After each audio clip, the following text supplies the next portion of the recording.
Absences. Rain patters on a sea that tilts and sighs. Fast running floors collapsing into hollows, tar suddenly, spray-haired. Contrariwise, a wave drops like a wall, another follows, wilting and scrambling, tirelessly at play, where there are no ships and no shallows. Above the sea, the yet more shoreless day, riddled by wind, trails lit-up galleries. They shift to giant rigging, sift away.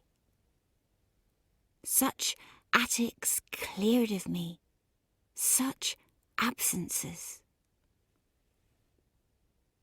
Everyone's childhoods are over. You cannot go back.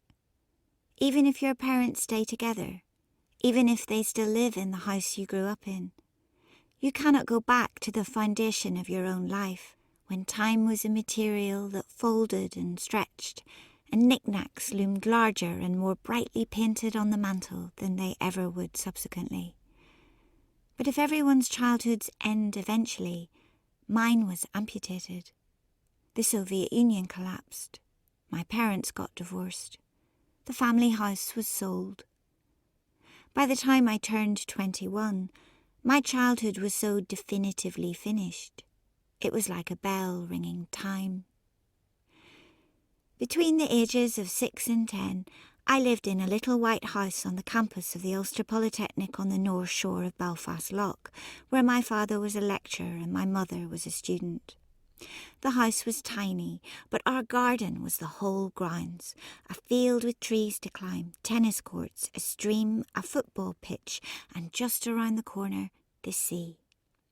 My brother and I would trip across the road to fly kites or hunt for crabs under rocks or walk right out to the end of the barnacle-crusted sewage pipe. Across from us, the low green hills of County Down, looking close enough to swim to. And to our right, the docks and industry of the shipyards, where every self-respecting Belfast citizen knew the Titanic was built.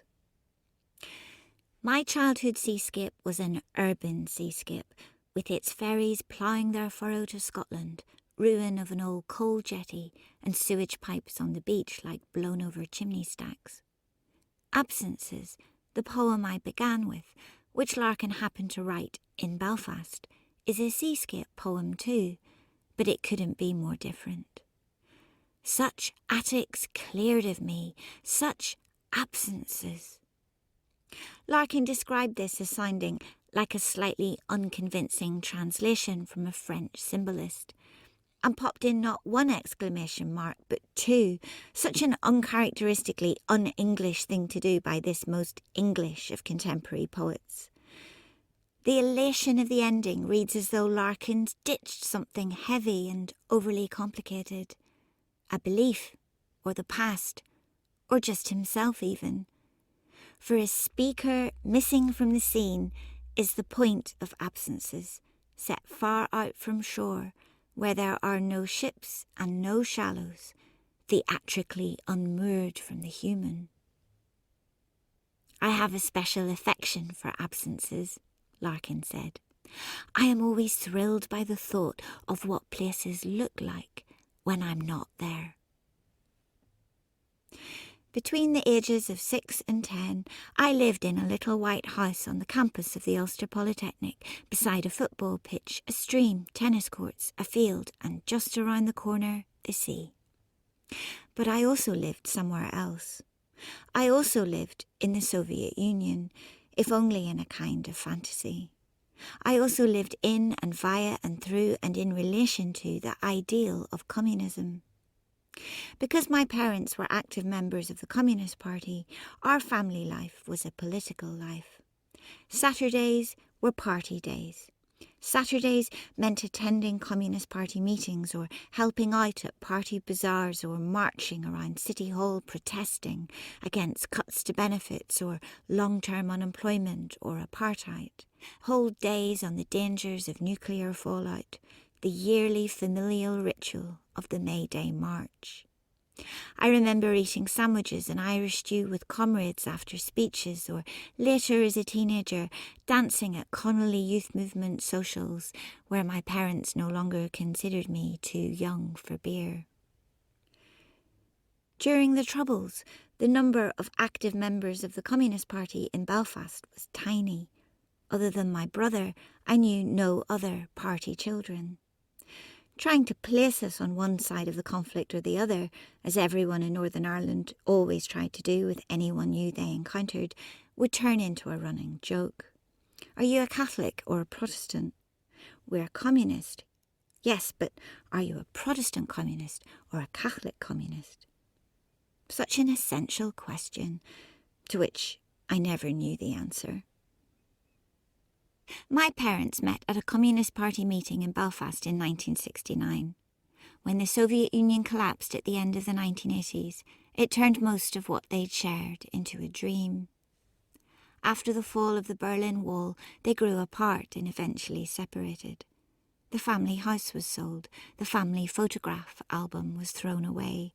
We were told fables, cried a citizen of the lost Union of Soviet Socialist Republics. And that was that. In his poem, The Old Fools, Larkin muses, perhaps being old is having lighted rooms inside your head and people in them acting. You don't have to be old or all that old for this to ring true. Larkin may not have trusted his own sentiments very often, but he was astute about grief. I grieve my brilliant, maverick childhood, so finished I can't get back to it, so demolished there's not even a door I can knock on to sneak another peep inside. All I really have of the lost world of Belfast communism are Larkin's lighted rooms inside my head, furnished by memory. The old Communist Party premises on Exchange Place, with its printing press, posters of wild-haired marks and iron bars on the windows. Iron bars to keep the Iron Lady out, quit my brother. The spotlit theatre of the Crescent Art Centre, where my mother and other comrades staged An Evening of Brecht. Or the function room of the Duke of York, where a dashing Soviet representative once gave a speech on the inevitability of capitalism's collapse and of a socialist utopia taking its place in Northern Ireland almost certainly within my lifetime, and I believed every word. I need hardly point out I was wrong, or that this grief is complicated. Even as a child, I wasn't always convinced. My school life, Protestant, suburban, middle class, and my home life, atheist, unpredictable, avant-garde, clashed too wildly for that. As I watched the fall of the Berlin Wall on television in November 1989, I questioned what I'd been told.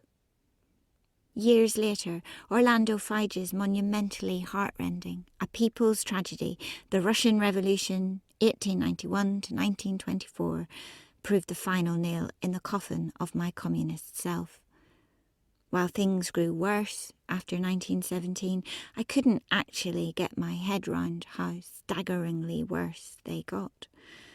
And all this before Stalin, that great get-out clause of the far left, even took over.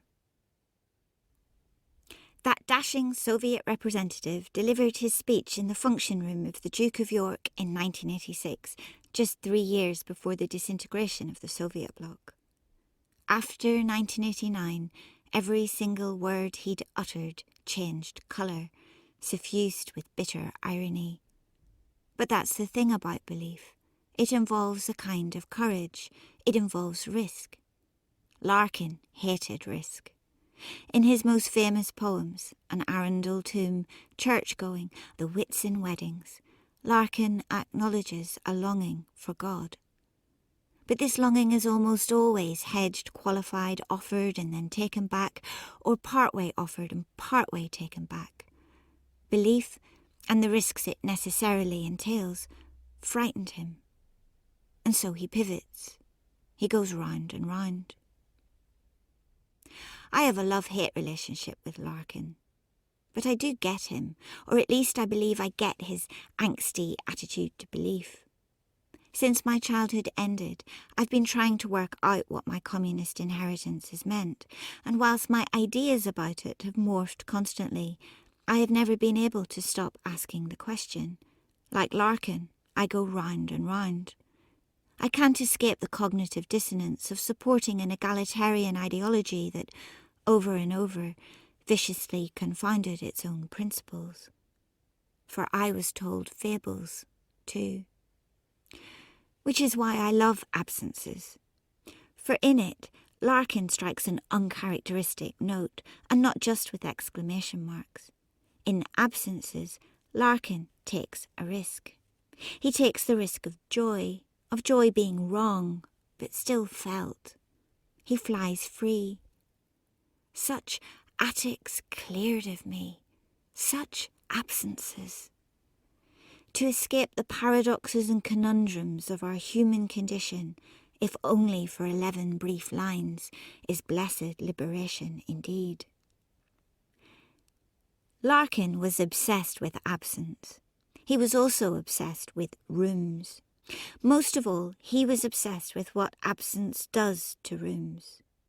Throughout his work, human spaces, bedrooms, parlours, hotels, come to be defined by the people who've left them behind. Home is so sad. It stays as it was left, shaped to the comfort of the last to go, as if to win them back. These spaces, moulded to the contours of individual absence, are redolent with grief. By contrast, the natural outdoor spaces of sea and sky in absences are wind-riddled, boundless, free, cleared or cleansed or purified of the usual personalised detritus stuffed into attics. The fall of the wall was a deluge, sweeping everything away. That there was nowhere left to go back to set me free. Even now, I distrust accumulation, the weight of it, the responsibility. When my marriage ended last year, I took a month off work and threw away most of what I owned. There's nothing in my attic now. Such absences. I could sing with the joy this brings. In the poem Poetry of Departures, Larkin considers his options. He weighs up the specially chosen junk of his tidy existence against the romance of chucking up everything and just clearing off. But again, it's what happens to the life left behind that really fascinates him. The act of leaving becomes a deliberate step backwards to create an object, books, china, a life, reprehensibly perfect. Sudden endings, a man vanishing, an empire imploding, create finished artefacts out of messy lived continuums. They turn your past into a snow globe you can tap and shake all you like, but which settles into the same fixed configuration over and over. Which is a bit, of course, like writing poems. Sinead Morrissey with her essay Absences.